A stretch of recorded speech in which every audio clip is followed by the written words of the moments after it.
我是猫，欢迎回到我的频道。OK 哩，今天呢，我要来测试日本当地的一日团到底是不是真的名副其实。那这一次我去宫古岛呢，最期待的就是看到海龟。我就上网看了一些可以浮潜看海龟的旅行团，然后让我非常惊讶讶异的是，很多旅行团都说100%几率可以看得到海龟，能保证一定看得到，当然是非常好啦。但是像海龟这种野生动物，大自然里面的不受人类控制，真的可以100%看得到吗？所以我就参加了其中一个100%保证会看得到海龟的浮潜团。那究竟会不会看到海龟呢？让我们一起看下去。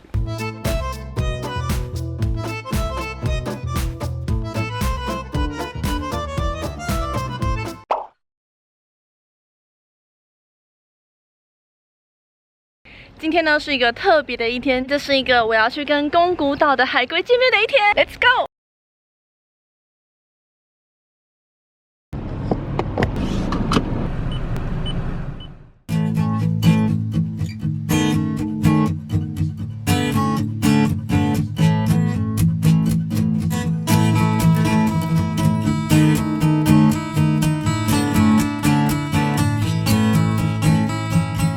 刚刚有一点迷路，所以现在有点迟到的状态，赶快去报到。超美的店，这家店超欧夏嘞，很漂亮，还超有味道的。很少看到这么干净的浮潜店，很像咖啡一样。他问我今天的身体状况如何，好跟非常好，我要选哪一个？跟你们讲一件很好笑的事情，刚刚到这边呢，我就是手是直接带着我的蛙鞋这样子走进店里的，然后他们就说哇好厉害好厉害，这个人好厉害，有自己带蛙鞋。然后这边的教练一摸就说超新，然后我就跟他讲哦，昨天买的。重看不重用，就是在说我啦。现在要去后面换泳装，我就跟他说我里面就是泳装了。他说更衣室在后面，所以好像是不太好直接在这边脱啦，就是要到里面脱可能比较好看一点。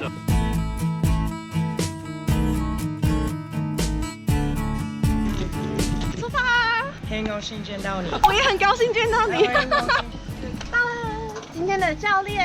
很高興見到你。私 UFO さん。Yeah, that way。好美啊。中木なたて。Yeah, that way。ここあなたたち通ってこれ私の海。あげる全部。じゃあもらう。超漂亮的，浪有一点点大。因为这里的海呢，他们有一种特别美的颜色，是别的地方没有的，他们就叫它宫古岛蓝。他说你要边坐着边走，真的会滑，我的屁股一定会脏掉。吃饭了。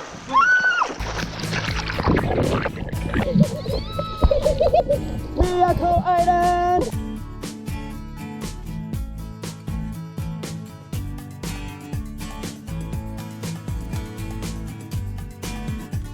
我们找到海龟了，出海不到5分钟。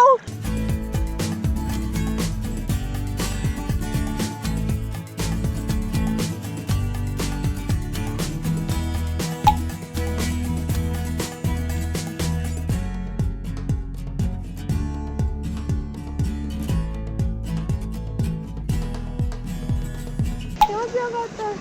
多分興奮しちゃうからめっちゃ疲れた。でも落ち着いたら気持ちいい。我现在样子应该没有太狼狈吧？刚刚觉得在这边浮潜的超赞的，好饿。然后我一出水之后想到的第一件事情是，shit，我忘了先尿尿，我现在超尿急的，完蛋了。看到那海龟的瞬间，你会觉得是人生至极的幸福感呢，就会觉得这个世界很和平的感觉。它就是慢慢的在那个海底的沙滩吃它的海草，然后超级幸运的是，我们竟然看到海龟在换气的那瞬间，超可爱的。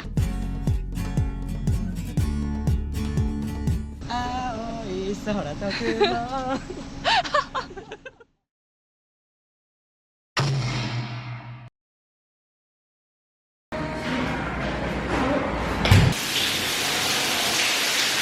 这里真的超棒的，除了它洗澡是有冷热水之外，还有这样子的一个吹风机、镜子、卫生纸，完全 perfect 的化妆空间。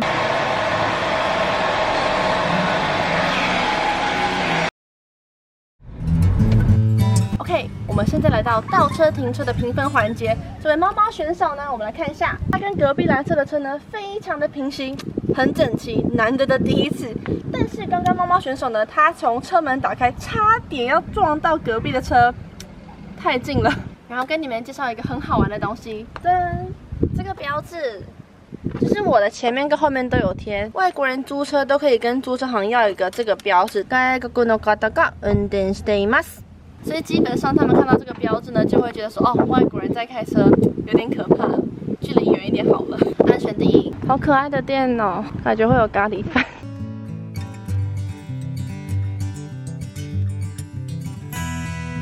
没有人，他店放着音乐，然后这样子门窗开开，里面竟然没有人。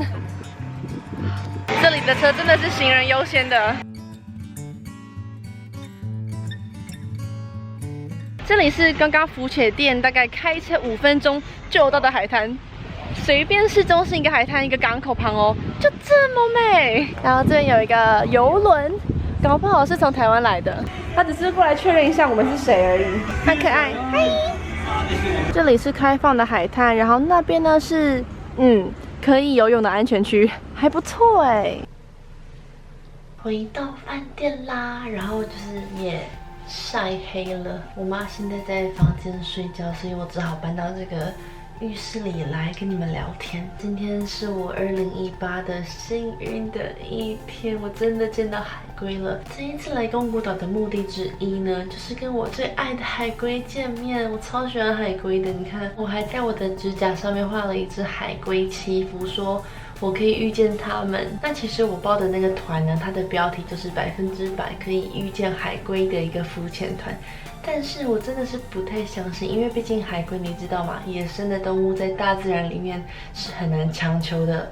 没有想到一下水5分钟就碰到了，超级幸运。在岛上这几天呢，都是开车出去玩嘛，不然就是海上活动，所以一回hotel就会非常非常累，很想要洗洗睡的那一种累。但是因为我是全职 YouTuber 了嘛，我还是会回hotel之后会做一点工作的进度之后再睡，像什么整理档案啊，用完的相机电池充电啦，剪片等等的。就真的每一次出去旅行拍 vlog 的那个影片档案会多到整理到我是会疯掉，就是疯掉。而且档案非常多，因为我是那个看到什么都拍的，我想要留下每一刻，不想错过任何一个moment 嘛，就会拍很多，然后就会拍太多。那有时候我就会收到讯息问我说，平常我去旅游拍片是怎么整理档案的？那就趁这个机会，在这个 vlog 跟你们分享一下吧。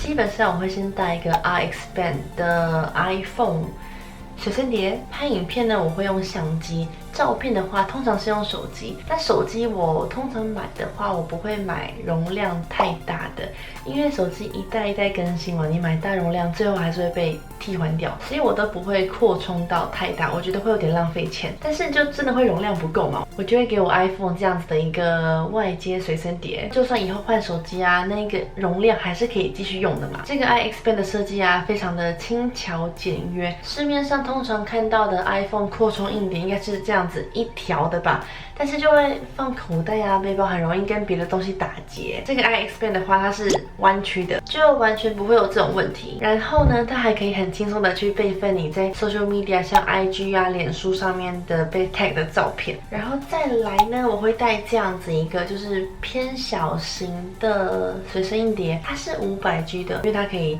塞口袋，真的出门乱塞很方便。那我出门旅行拍片是会上山下海到处碰撞嘛，最怕的就是档案毁损。不知道外观有没有看得出来，像这样子边边呢，它有一个软细胶，所以它可以有2公尺的防摔，它还有防泼水设计，所以如果是出门不小心可能下雨淋到一下啊，都不太需要担心啦。然后它的读取速度也是非常快，剪片很好用。然后有一个我觉得跟你们分享会很有趣的东西，最近有开始用一个叫做 My Cloud Home 的一个个人云端硬碟。一般很多网站啊都是大家 share 的云端，但是我用的是个人的云端，就是自自己的。它是长这样子的一个白色很简约美的四方体，就放在家里，然后安装的话非常简单，只有4个步骤。市面上好像是有卖3TB、6TB 跟8TB，我的那个是8TB，它是2颗4TB 合在一起的。这个个人云端呢，是你外出像旅游的时候啊，无时无刻、随时随地，只要你有网路啦，你就可以备份你的档案到上面去，透过它的 App 叫做什么 My Cloud App 的东西，你也可以同时把你的桌面档案跟 My Cloud App 去做一个同步。玩完1天回旅馆之后啊，就可以透过 App 还有你的 MacBook 去读取之前已经先预存的高清影片。还有一个也很方便的是，你可以去共享资料夹，像说你可以跟亲朋好友啊、工作伙伴啊，就等等的各种人际关系，你自己去分类啦。共享那个资料夹，像我的话就会有一个 family 家庭的资料夹，可能去家族旅游啊，我就会把照片丢上去，这样子大家就可以看到那个资料夹里面的照片。或是你也可以帮你的档案做一些特定的 URL 连接，分享给你想要分享的人，就是在工作上跟我觉得私人吧都还蛮方便的一个工具。那我现在用这个 My Cloud Home 云端的概念呢，就比较像是买保险啦。买保险呢，就是预防意外的发生。怎么预防呢？双重保护。像我的是8TB，它就是一个4TB 加4TB。同时我备份之外呢，其实我是备份了2份，双重备份，应该就是安全到档案不会再不见了啦。因为我以前真的是有过一次很惨痛的经验，那时候我还没有在用相机拍片，我是用手机拍片的。我拍完之后就是手机掉到水里面，然后档案就没了，完全救不回来，非常痛心的感觉，就很像你要盖一座房子，然后突然一阵龙卷风刮来，把它的砖块、水泥全部都吸走，什么都没有剩下来的那种感觉，你知道吗？会很难过的，所以也才导致我现在有这么多重重的关于我影片档案、任何档案的一个保护措施啦。做事谨慎小心的人呢，都是曾经受伤过的人。OK， 那如果你们还有什么其他像对我旅行啊、拍片啊等等有疑问的话呢，都非常欢迎在下面留言问我哟。我真的整集这个 ending 是有点压低声音在讲话，因为我妈就在外面睡觉。OK。那今天的影片就到这里了，希望这个影片呢有让你们有一个买机票到冲绳玩的冲动，以及让你们了解我平常旅行拍片是怎么去整理我的档案的。好，那在说晚安之前，不要忘记按赞、分享、订阅，订阅不用钱，那就先这样子咯，晚安，下一期见，拜拜。我的手机，希望档案还在，就算不在也不用怕。